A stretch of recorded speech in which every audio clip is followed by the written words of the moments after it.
A minha paixão é economia. Eu gosto muito, sempre estudei muito, era um bom aluno, ganhei bolsa para ir para fora, fiz doutorado.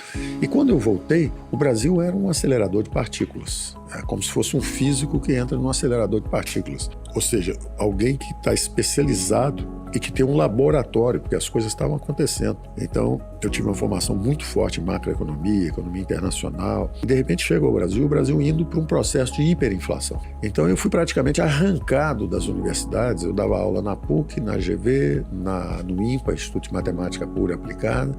Mas o mercado começou a procurar conhecimento. Eu tinha o conhecimento que era necessário. E o mercado começa a procurar o conhecimento e buscar. Eu me lembro que isso é interessante sobre gestão, sobre como é que se monta uma empresa. Eu fui procurado por um sócio, quer dizer, ele é que formulou a ideia de fazer o banco, virou o Banco Pactual. Ele colocou uma múltipla escolha para os sócios potenciais que ele estava procurando. Ele me procurou e falou assim: vou entregar uma múltipla escolha aqui, você coloca em ordem de importância. O que é mais importante para você? O que é melhor para você? Quero ficar milionário, queremos ser milionários, queremos ganhar muito dinheiro, por isso que nós vamos fazer esse banco. Outra opção: quero me divertir muito, fazer o que eu gosto. Outra opção: quero ter excelência no que faço, quero ter um desenvolvimento cada vez melhor, dominar profundamente o meu assunto, ser um especialista, etc. Você tem que colocar em ordem. Vai do mais importante para o menos importante.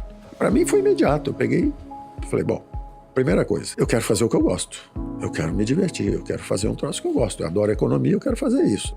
E isso é importante. Você tem, às vezes, na empresa, as pessoas falando assim, eu preciso corrigir aquele defeito daquela pessoa. Não, usem sempre a força. Todas as pessoas têm pontos fortes e deficiências. Usem o que a pessoa tem de melhor. Coloquem aquela pessoa no lugar certo para fazer a coisa certa. Para mim isso era óbvio, era assim, eu tenho que fazer o que eu gosto. Porque eu fazendo o que eu gosto, por exemplo, o Pelé virou o melhor jogador de futebol do mundo porque ele adorava jogar futebol. Se ele ficasse estudando piano, ele não seria o melhor jogador. E o Nelson Freire virou um dos melhores pianistas porque ele não ia jogar futebol. Ele ficava o dia inteiro tocando piano. Então, consequentemente, você chega ao segundo ponto, que é a excelência.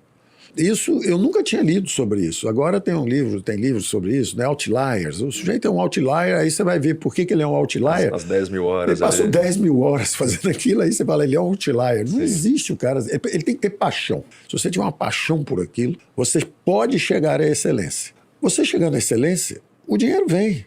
Você não pode procurar o dinheiro. Vamos procurar o dinheiro, quero ficar rico. Você pode jogar sua vida fora se você fizer isso. Imagina que você dedique sua vida a ganhar dinheiro. E aí, ou porque morreu antes de conseguir o dinheiro, ou porque perdeu o dinheiro, foi roubado, ou porque aconteceu uma desgraça qualquer, você não chegou lá. Você jogou sua vida toda fora. Você passou a vida toda correndo atrás.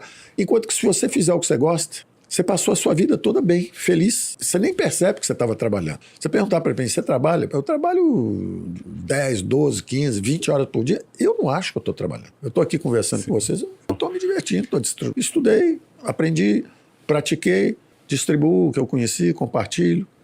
Não sei o que é trabalhar. Hoje, por que existem pianistas, os jogadores de futebol, essa sociedade super complexa? Você sabe fazer esse microfone? Sabe fazer isso aqui? Sabe fazer isso aqui? Sabe fazer isso aqui? Isso. Como é que a gente usa isso tudo? Porque tem alguém que é muito bom para fazer isso, tem alguém que é bom para isso, alguém para isso. O livre mercado. Cada um vai numa direção, essa é a essência da cooperação humana.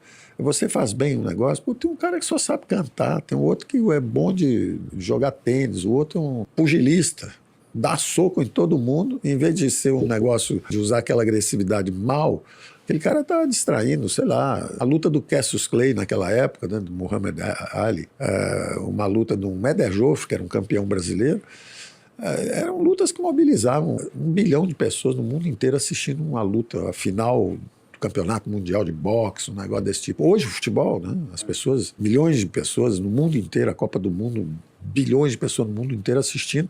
O jogador de futebol fica riquíssimo, todo mundo, como é que pode um negócio desse? Que injustiça. Como injustiça? Ele faz gera bem. Uma economia ele absurda, gera, né? Se você pegar os maiores bilionários do mundo, nenhum deles é herdeiro. Todos eles criaram coisas. O Bill Gates criou softwares aí, aquele Steve Jobs criou a Apple. São caras que criaram coisas que são extraordinárias, beneficiam milhões de pessoas, bilhões de pessoas.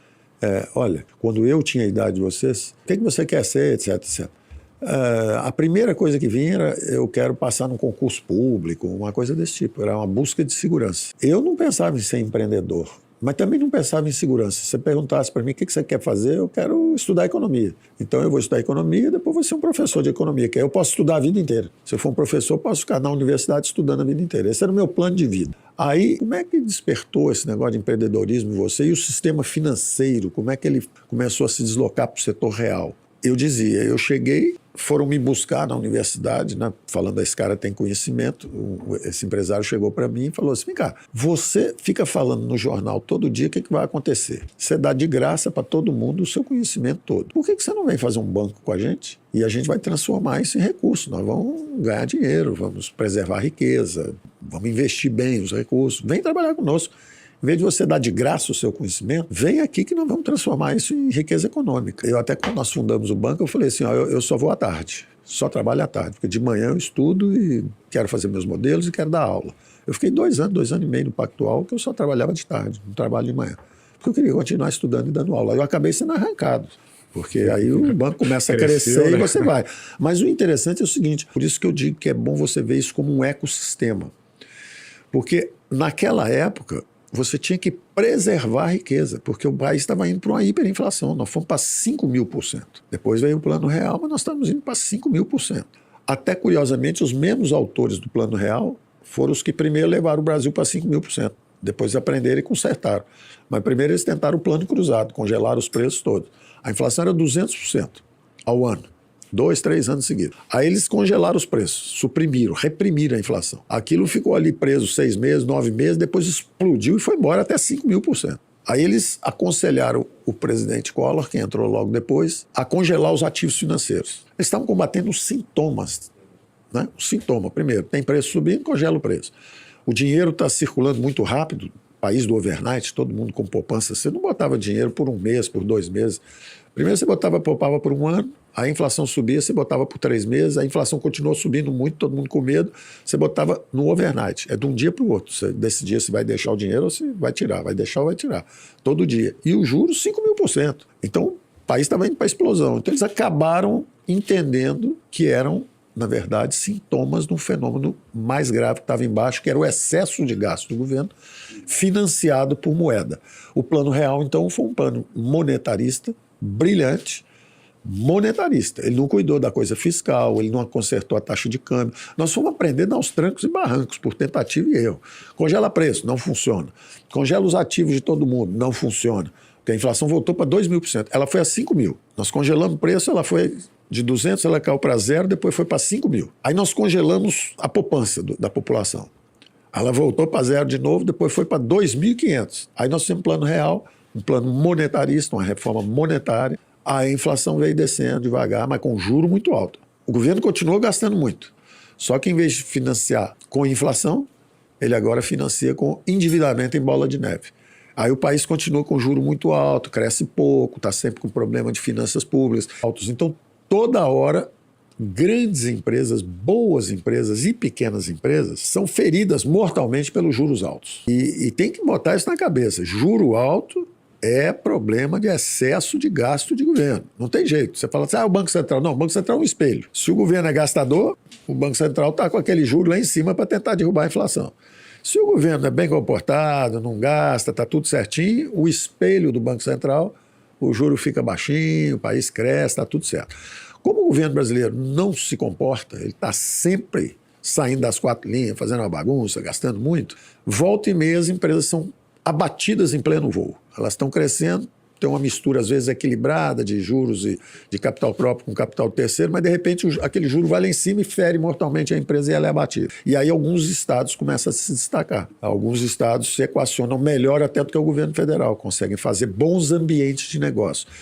O mercado financeiro, ele vai se adaptando. Então, eu que era, na verdade, um estrategista, um economista-chefe, um sócio importante de um banco que, na verdade, sobrevivia, de repente ele começa a participar do financiamento do crescimento de um país.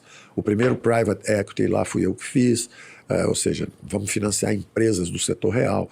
Grandes empresas brasileiras hoje, na época eram pequenininhas, nós ajudamos a convencer para virem para o mercado. Natura, Localiza, essas empresas todas, nós falamos, vocês têm que vir para o mercado de capitais. Ou seja, esse ecossistema começou a evoluir. Ele escapou do modo sobrevivência, que é como é que sobrevive numa hiperinflação, que é como o nosso banco no início vivia, e passou aí para o modo crescimento. Agora não é só sobreviver a uma hiperinflação, é como é que o mercado financeiro e o mercado de capitais podem ajudar as empresas a crescerem, ajudar a criar vários partnerships. E aí começou, o mercado financeiro brasileiro começou a se sofisticar, se aprofundar. Hoje você tem dívida. Não existia esse negócio de título de 10 anos, 15 anos. Eu cheguei a fazer até um título eterno lá. Se você for lá agora, nós fizemos um pouquinho antes de sair, o prêmio Nobel Merton Miller ajudou a fazer um bônus para aposentadoria, que você vai comprando, ele vai acumulando, ele não te paga nada por enquanto. Aí quando você estiver lá na frente, velhinho, você vai se aposentar, aí sim ele começa a te pagar tudo, principal e juro, tudo de uma vez só. Então é quase que um título eterno, ele vai até o fim de sua vida.